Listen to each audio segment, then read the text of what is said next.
Hey guys, just a quick note before I jump into the episode. I'm realizing now as I'm editing this episode that when it comes out, that it's Christmas Eve and Christmas will be the next day, and I have done nothing in this episode to make it Christmassy themed at all. And I know some of you are probably thinking, "Oh, you're pulling me, you're pulling a fast one on us. I bet you're just setting us up for disappointment." And then there's gonna be Christmas stuff throughout the episode. No, it's not. I have done nothing. I don't know why. I felt like Christmas was still weeks away when it's like very, very around the corner from now. So I'm sorry I didn't have anything prepped there. That's on me. Yeah. Merry Christmas.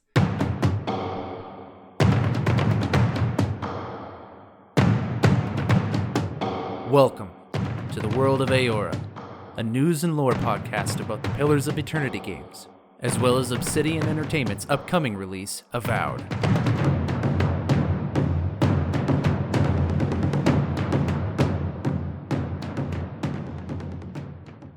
Hello everybody and welcome to another episode of the World of Eora. I'm your host Eric, aka Gingerino.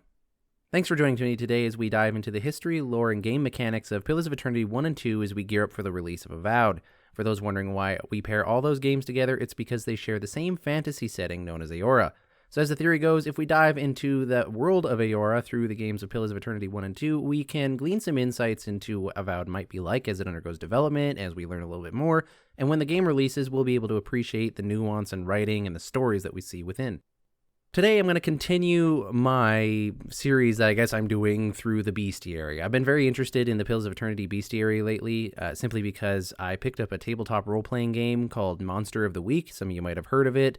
There's another podcast called The Crit Show, which basically they play just Monster of the Week. I originally heard of this game through the Adventure Zone with the McElroy brothers, and I've gotten into it ever since. But I finally picked up the book for myself, and I've been interested in creating monsters for that game as someone who's going to run that game as a keeper, which is like the GM of the game.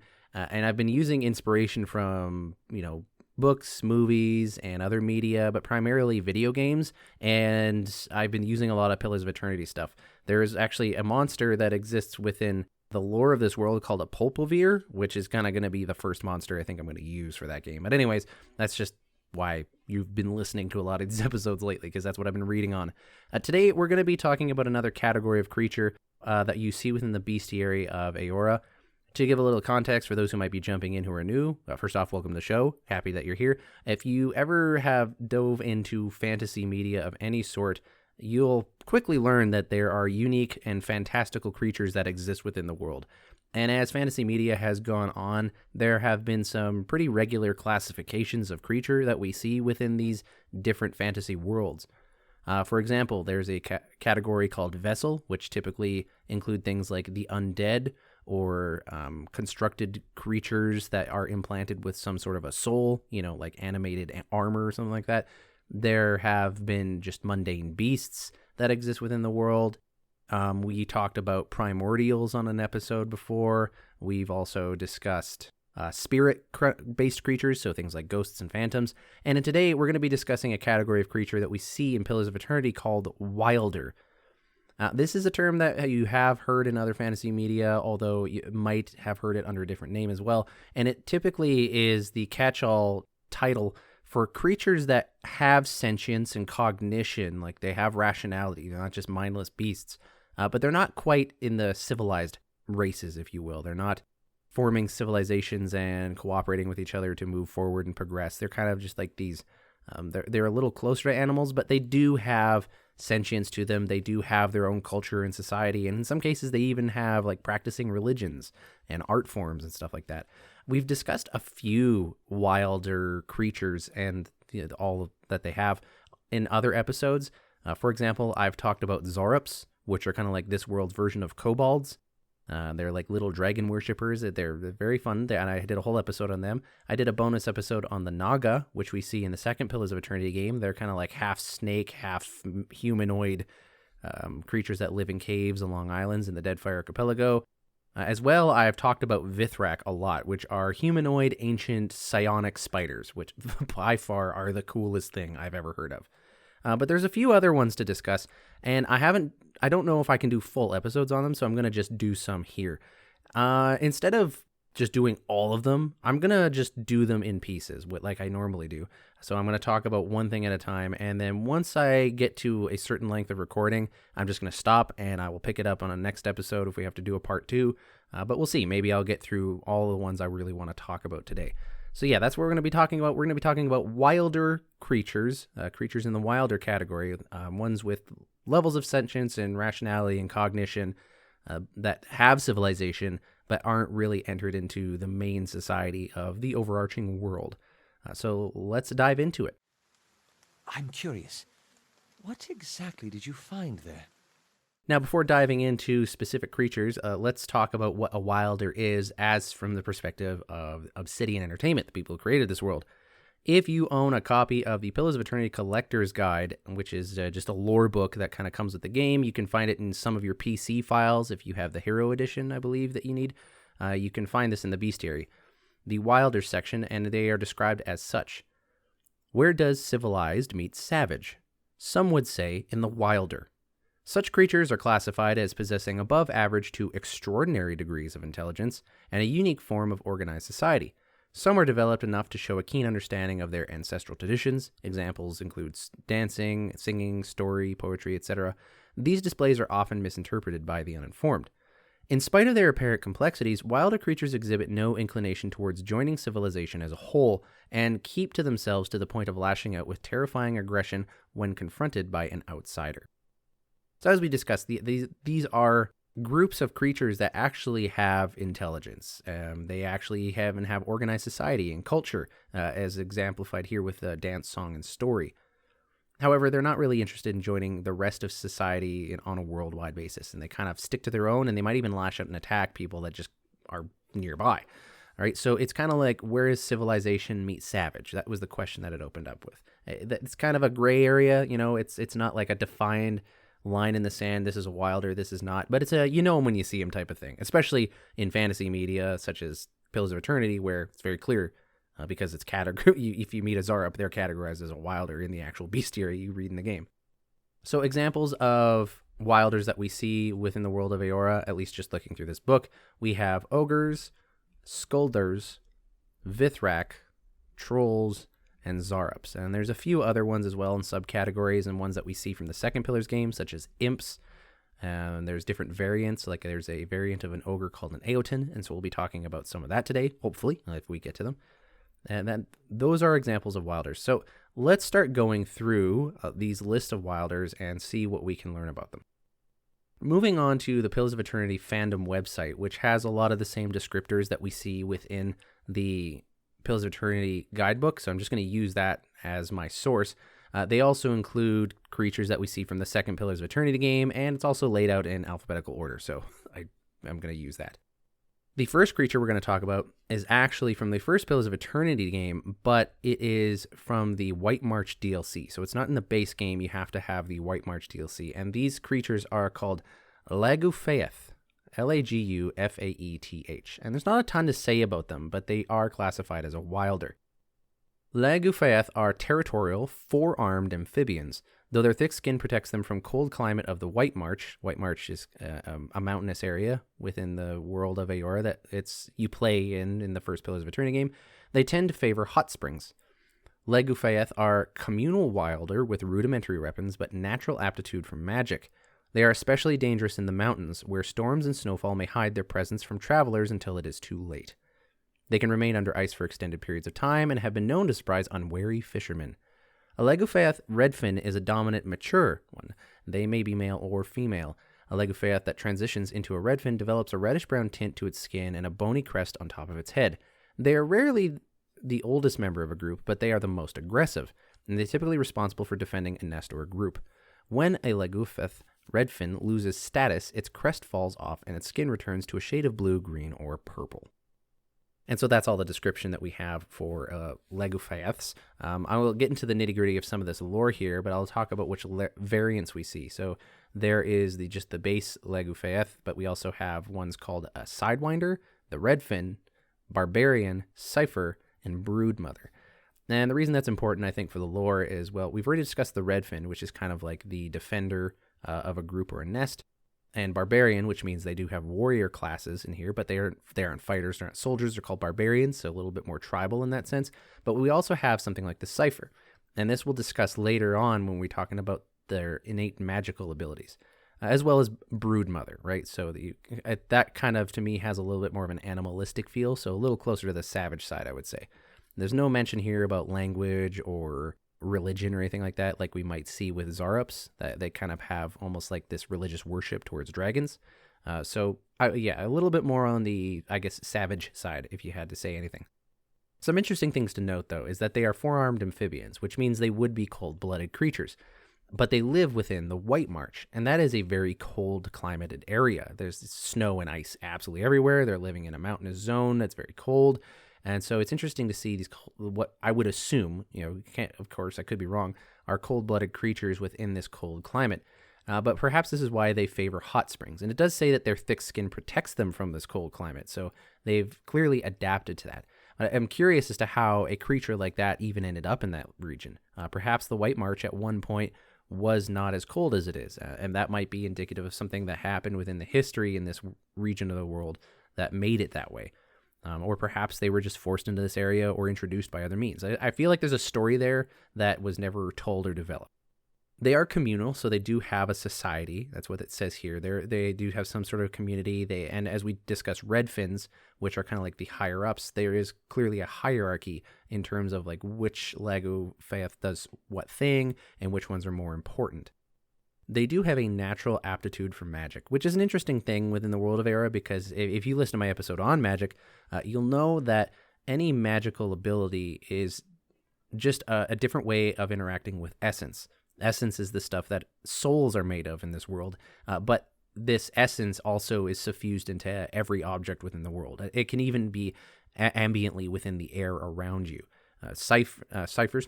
Chanters actually use ambient essence in the immediate area around them to create magical spells and all that. So I'm curious as to what the Lagufaeths do. What is their natural aptitude for magic? Since they do have a cipher variant, then it sounds like they kind of follow that line of magical use. And a cipher, if you'll remember, I did do an episode on that. They use another person's soul, another person's essence as the focus for their magic, which is why typically it's more psionic based. It's a lot more mind attack stuff because you're actually tapping into the very person that you're attacking, the very core of their being, and you're using that essence as the focus to attack them with it, right? So that kind of makes sense. Clearly the Lagufaeths have this innate ability to reach out to other people's souls and their essence and use that to their advantage. How they develop this, I'm not sure. It'd be interesting to actually learn more about them. But yeah, that's the Lagufaeths.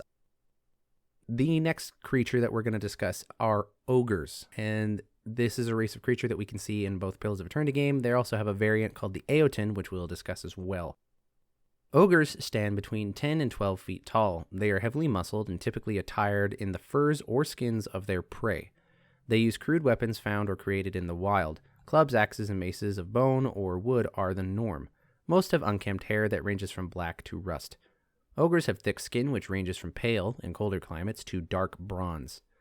Ogres are as intelligent, often more so, than quote-unquote civilized races, but their overwhelming hostility towards everyone, including each other, keeps their numbers low.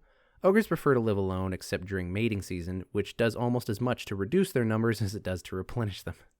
Despite their natural intelligence, their volatile temperaments have historically prevented them from concentrating long enough to create anything of significant cultural value. Most live semi-nomadic, secluded lives in the wilderness where they are less likely to encounter others. Ogres with a more peaceful streak take particular pains to avoid contact. On the rare occasion that ogres are found working together, they are almost always operating under the direction of an ogre matron. Ogre matrons are even larger than male ogres and tend to be less aggressive. A notorious ogre matron dubbed Grea Hafstad, which means White Iron Witch, purportedly discovered the secrets of forging Durgan steel, which is a unique type of steel in this world. It's basically the best steel you can make. Mercenaries and militia traveled from all corners of the nation, tasked with tracking Grea to her lair, learning her knowledge and killing her before the competition could do the same. The stories of Grea conflict in their outcome. Some claim that she was killed before passing on the secret, while others say she vanished with her tribe down the gullet of a vast cave system. No one knows for certain, but the latter would explain the rare sighting of particularly well-armed ogres. And so there you have ogres. They are probably what you picture, like these very big hulking creatures, like very tall, very wide. We think 10 to 12 feet tall, very wide, can have pale to dark bronze skin, and they look like, a big savage humanoid beast that just wants to beat you to death. That's kind of like whatever you're picturing is probably what an ogre is. But it was interesting to learn that these creatures are actually as intelligent, if not more intelligent, than the average civilized race. So there's the Kith races. That's humans, elves, dwarves, Amauans, Orlans, and the godlike. But they also have such a naturally hostile temperament that they can't really enter into society in that kind of civilized way. They can't even get along with each other, right? So as intelligent as they are, they have this innate nature to them and hostility that makes it really impossible for them to enter into that kind of peaceful state. Although there are some ogres that do have peaceful streaks, but they tend to avoid as much contact as possible due to, I guess, the hostile nature of other ogres and all that. And it seems like a lot of these ogres must live in isolated forms, right? So they don't form as big communities. Like we just talked about the Lagufaeths, who had a communal style of living, even though we didn't get into it very much. It sounds like a lot of ogres don't really go out of their way to form big communities. And if they do, it's usually under the leadership of an ogre matron, which are specifically, female ogres that are bigger than large males, and they've taken on this mantle of leadership, and they tend to be less aggressive than the rest of the ogres. So something about these female large ogres that are more peaceful display a leadership quality that ogres tend to follow, right? So that's something in their nature that they think this is a leader in the society, and I'm going to trust them. They're able to form societies coherently enough that other people, that other outside societies and creatures recognize their civilized nature, if you will, because we talk about this one ogre matron within the lore called Greya Hafstad, which is, again, White Iron Witch, and people actually went to go seek her out to talk to her and get secrets about Durgan Steel from her. So clearly people knew that you could approach an ogre matron, like you could go into an ogre society, talk to the leader, and like have a conversation with them, right? So people are aware that there's a level of civility there. But the ogres clearly themselves are not, as willing, it seems, to, reciprocate that and enter into society in that way. So that's pretty interesting, actually, especially with the idea of Avowed coming out, if we might run into ogre societies. Because I believe in the gameplay trailer that was really focusing on combat, I think that the big creature we see when we have the dual pistols firing off, I think that was an ogre. I'm not 100% sure, but I'm pretty sure that was an ogre. So it seems like we're going to run into ogres within Avowed. And are the developers going to make them just kind of like really big brutes that we have to face down? Or is there going to be an aspect to where we can go into their society, to their clan, meet their ogre matron, perhaps align with them, do faction quests for them to progress the storyline? Will any of that happen? Who knows? I'm not saying, therefore, if the developers at Obsidian make the ogres just mindless beasts that we have to kill, that's a bad thing, because there are going to be ogre clans out there that are just, kill on sight type of things, and especially with the soul corruption going on within the story of Avowed that we're aware of, they might even be more hostile. So there's precedent that might not happen, but it would be really interesting. So if they were able to do that, we would be able to actually go into these ogre societies and learn more about who and what they are. Aside from a base ogre and an ogre matron, we do see other types of ogres within the game. Crag ogre cannoneer, we see an ogre chanter, ogre druid as well, right? So it seems that they are also able to use magic. Chanters typically stir the essence immediately around them through song and poetry, and that causes kind of like the memories that are floating in the essence within the immediate environment around you to, recreate these instances in history and in the form of a spell attack. And druids, they tap into the essence within natural objects like trees and rocks and all that kind of stuff, and they use that essence to do stuff, right? So like you might summon vines from under the ground because you're tapping into that kind of essence. So that's the kind of magic that they are seemingly capable of based on the types of variants that we see here. So ogres are really interesting in that they do have a civilization. There are other variants of ogre to discuss called an Eoten. The main thing about the Eoten that is different is that they have more than one head. So let's read the description here on the fandom website. Eotens feature in the most grotesque of folktales. Once merely the most aggressive and unstable of ogres, Eotens have since developed into massive monstrosities that are both larger and far less intelligent than their cousins. Eotens have two heads, one notably smaller than the other, and when the larger of these is incapacitated, the smaller retains just enough brute cunning to keep an Eoten fighting until either it, or its prey, is dead. It is common to encounter their kind with rotting skulls dangling from their neck. An Eoten's predictable temper and total inability to conform to ogre society brand it an outcast. Ogre males or females who produce Eoten offspring are forbidden from breeding again, and their unfortunate progeny are either killed on the spot or left to the mercy of the wilderness. The latter is undoubtedly what has led to mature Eotens being found in rural areas, much to the detriment of easily preyed upon livestock. And so there we have an Eoten. It seems to be that Eotens are, I guess you could say, like, it's almost like a disfigurement kind of a thing. Like, it seems like Eotens are ogres that can be born that have two heads. And so this is obviously unique to the physiology and biology of ogres, that maybe there's twins inside the womb of a mother ogre, and then they conjoin in some way or fuse. Obviously we don't know, and I don't think the developers at Obsidian are going to get that granular on how an Eoten is made within the womb. But that's kind of how I read into it. There must have been like twins in the womb, and they kind of conjoined into one, and this led to all sorts of abnormalities and clearly some neurological differences, because it sounds like they are less intelligent on a natural level than their ogre counterparts, and that they are way more aggressive, right? So they have an increase in that kind of natural output from their brain that makes them more aggressive, and they're less stable, and they are less intelligent than their ogre cousins. Although you do have to wonder, are they less intelligent because they're naturally like that, or is it because they are immediately labeled as outcasts and just thrown out into the wild to survive, and so that's just kind of how they grow up?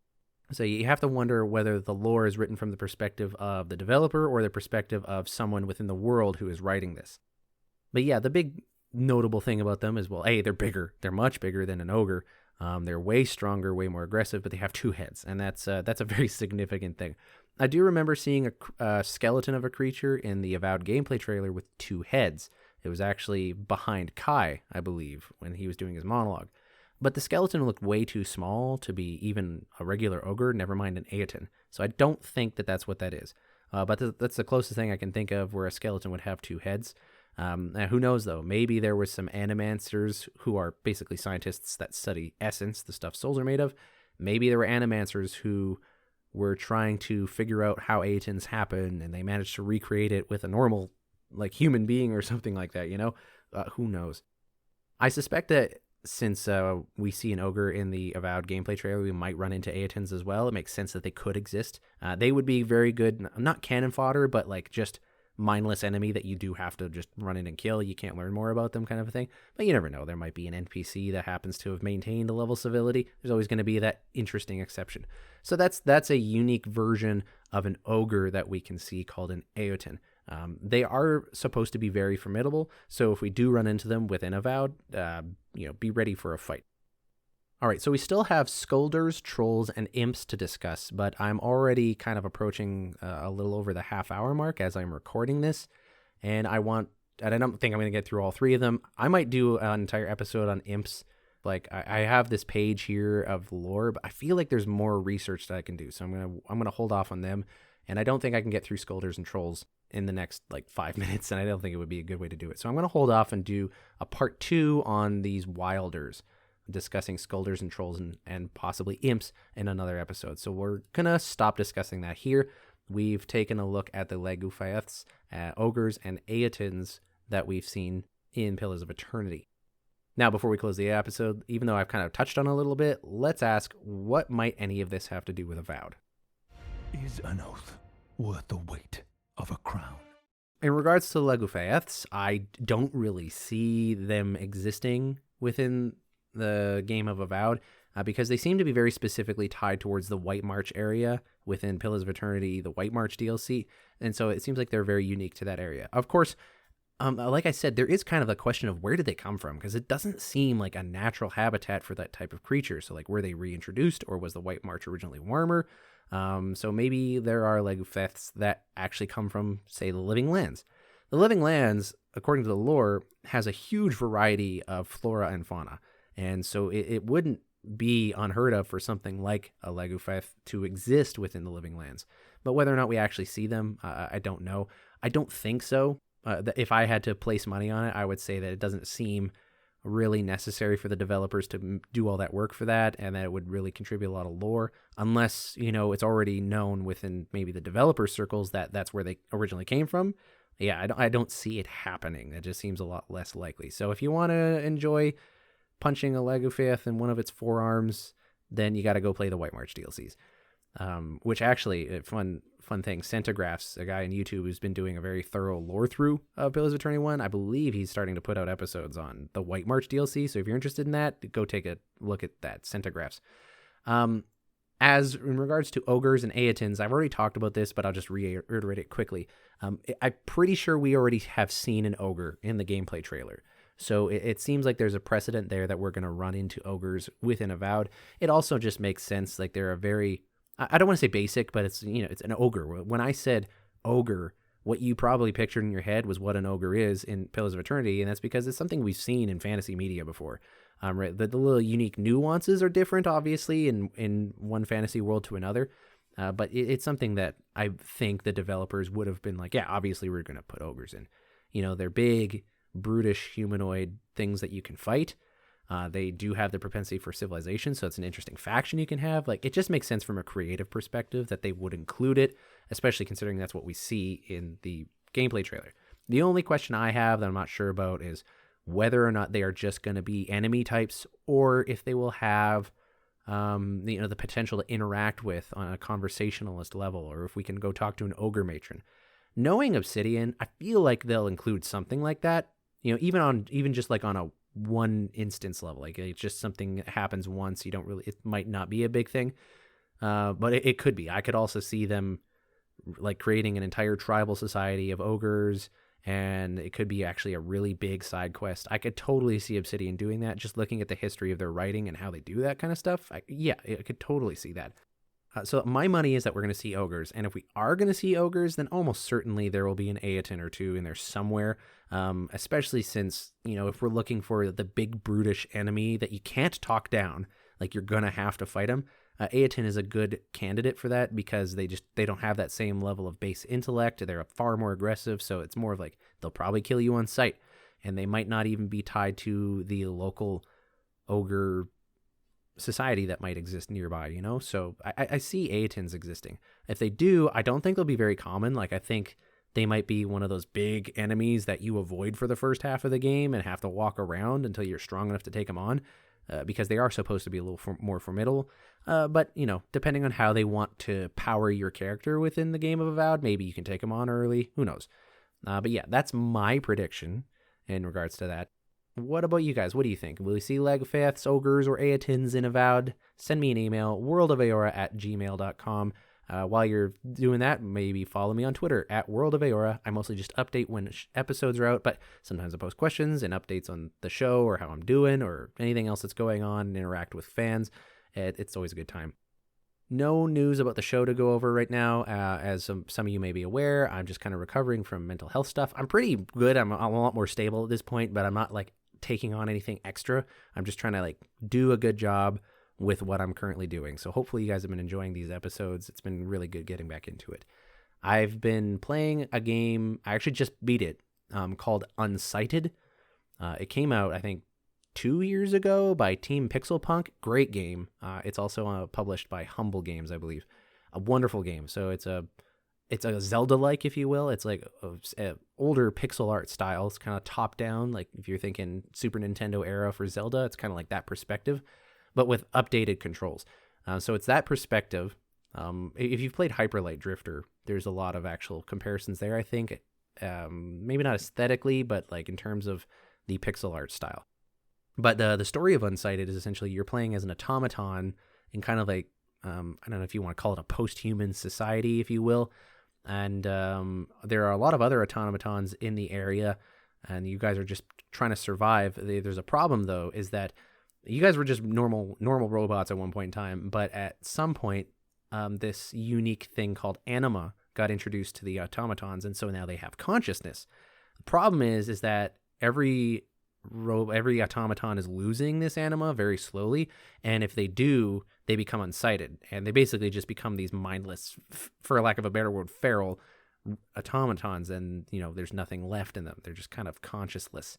And so your character is kind of on a timer, and any NPC that you run into is also on a timer. And I mean any NPC, like merchants, the little fairy robot that is following you around telling you what to do, one of the main characters who tells you what you should do next. Like every single NPC you run into has this timer going on in the background for when they will go unsighted and become feral, and therefore you don't get to interact with anymore. Now, there is a way to extend the timer for yourself or any NPC. It's a limited resource in the game that you can find everywhere, but you can only find so much. And you can give this resource to yourself or any NPC to make sure they don't go unsighted. Thing is there's not enough for everybody, so you're going to have to pick and choose and prioritize. Like, who am I going to keep alive? Am I going to keep alive the people that are just useful for me as a gamer? Or am I going to keep alive the individuals that I've kind of formed a relationship with? Now, there's some interesting moral quandaries. I'll give one for an example, but it's not a big spoiler, is that there's this one character who is useful to you. Like, they provide a service that you will find useful and that you're going to want, but their timer is really low. So you're constantly having to make sure that they stay alive. Later in the game, you run into a new NPC who provides the same service, but their timer is significantly higher. Now, here's where the quandary comes in. You now have this new NPC that provides this service, so you don't need the other NPC. You could let them go unsighted and therefore die, but you've been investing into them this whole time, and you've been forming a relationship with them. You've been having these conversations and learning about them, and they've been learning about you. So now that you don't need them anymore, are you just going to abandon them? Or are you going to stop them from dying by giving them more of this stuff that extends their anima life? It was a very interesting kind of question to ask. And on side of that, the actual gameplay is really tight. It's a very basic combat kind of a game. You just have a ranged weapon, and then you have a melee weapon. It's really only 2 buttons that you press, but there is also a kind of a dodge roll mechanic and a parry mechanic. I love the parrying mechanic. It feels really good when you nail the parry right, and it feels good. You can almost feel the impact. And anytime you do a perfect parry, you knock an enemy back and you can hit them for critical damage. It feels really good. It was a short game. I finished it in 7 hours. I didn't do everything. You could probably stretch it to 10 hours if you really wanted to. But yeah, I recommend anyone who needs something to play to give it a shot. I played it on the Switch, and it was a phenomenal experience. I think it makes a great game for something in that kind of portable handheld way. Yeah, if you haven't checked something like that out, go check it out. Unsighted. Anyways, thanks for listening to me ramble about some game that I'm playing. Thanks for listening to today's episode where we talked about 3 different kinds, or I guess 2.5, how you want to define it, wilder creatures that exist within the world who have level intelligence enough to form societies, but haven't really entered into civilization as a whole on a worldwide basis. They do have level of intelligence, but maybe they're just hostile or something like that. So we talked about that. We didn't get all of them talked about, so we'll have to do a part 2 of this, maybe next week, maybe a little bit down the road. I don't want to beat this topic to death, but we'll see. Thanks everyone for listening. I've been your host, Eric, aka Gingerino, and I'll see you guys next time.